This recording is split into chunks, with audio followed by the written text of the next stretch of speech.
Well, hi. How do you price the things you make? It's a sort of question for a lot of craftspeople. It's quite a difficult one, I think. And I mean, it's different if you're producing, I don't know, car parts or something like that. You can do your supply and demand curves and your frontier analysis and all that sort of thing. But if you're, making, I don't know, silver spoons, or you're making patchwork quilts, or in my case, leather belts, or perhaps wooden items, how do you actually price them to sell? And it's quite difficult because it's the kind of thing you don't want to underprice. Equally, you don't want to overprice. And I hear various sort of things from people about how they do it. Some people look at time and materials and put a cost on that. Other people look at just their material costs and multiply it by a factor of 3 or 4 times. So I thought, well, I'll sort of outline my sort of general approach and what I think is one way of doing it. And maybe in the comments you'd like to put other ideas or comments, and let's see what comes along. So I think with craft work, it is a difficult one because the usual rules, as I say, of supply and demand don't really work in the same way. The way I approach it, and I'm not saying this is the best way, it's just one approach one can do, is I look at my material costs, which are a fair proportion of my final product. And so I work out what they are. I then have a broad sort of idea of what I want to earn per hour. And I think with that one does have to be fairly realistic. I then look broadly at what overheads I'm carrying. So by overheads, I mean it's anything from the depreciation on my workshop, on my tools, my equipment, in my case on things like sewing machines and workbenches. It's all the costs of setup, the heating, the lighting, etc., etc. So all those overheads. And I then work out the time that it takes to make an item. And I usually find that any hour I spend in a shed, I think this is a very important point, making something, I'll spend another hour actually handling the transaction of the selling process. And I'd say for anyone sort of setting up a little business, certainly do consider it's not just your workshop time, and even that may have product development and things like that in it, but even if you get your making down to sort of a fine art and you're able to make stuff quickly, you'll find that in the selling process you'll probably spend almost as much time, because people sort of say, oh no, nowadays internet, it doesn't take any time at all to sell, you can put something up just like that. Well, the reality is I don't find it like that, because you have to be terribly accurate on your descriptions. You don't want to mislead anyone. You want to show your product in a good light, so you need to make, or take good photographs, and you need to provide very accurate descriptions which are helpful for your customer.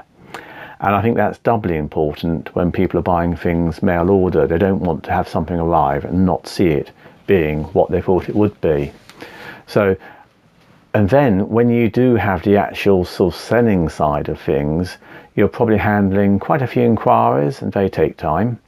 And also things like wrapping and dispatching to the post office or courier or whatever does all take time that you need to factor in.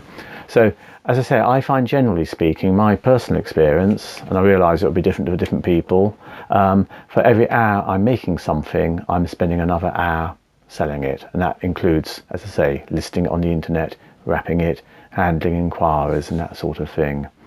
So as I say, my approach, in summary, look at the cost of your materials, look at your overheads, work out roughly what you think you should be earning per hour, and then you'll find that, as I say, for every hour you're making, you probably need to double that. Now, that on its own, I take as a guide. And then the other thing I do is I look around to see what else is available. So, I mean, just in the case of belts, because that's obviously something I do a lot of, I actually go around the high street stores and I see what they're charging for belts, and I go on the internet and I look at what some of the other handcrafted belt makers, etc., are charging.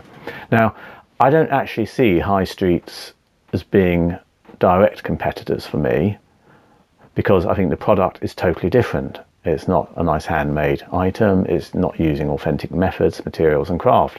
But at the end of the day, you've got to bear in mind, if someone is out to basically hold up their pair of trousers or whatever, the high street is somewhere they may go. So I think it's very helpful to see what's available in the high street and to draw comparisons there.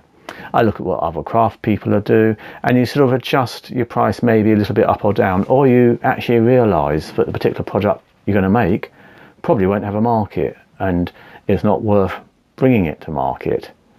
So I think a bit of sort of sensitivity analysis around, you know, what else is available in the marketplace is a good thing, and it helps also perhaps to identify what's unique about your particular product. I think some people sort of have a tendency maybe to underprice their products, and other people have a tendency to overprice their products, and it is important to try and weigh up your actual costs and, you know, as I say, what other choice consumers have.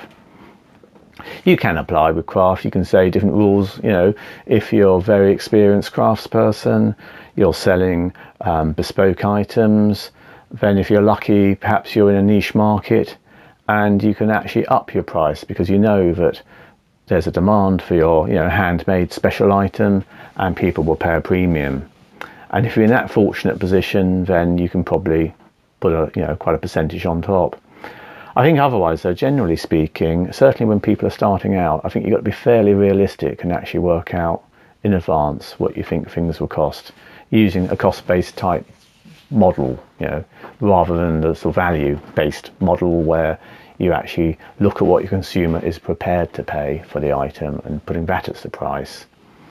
So those, I guess, are my thoughts, really, initial thoughts on pricing. One can obviously go into all of this in a huge amount of depth, and it's quite interesting to hear what different people do. So yeah, I think that's my views on pricing. Hope you find that interesting. Bye bye.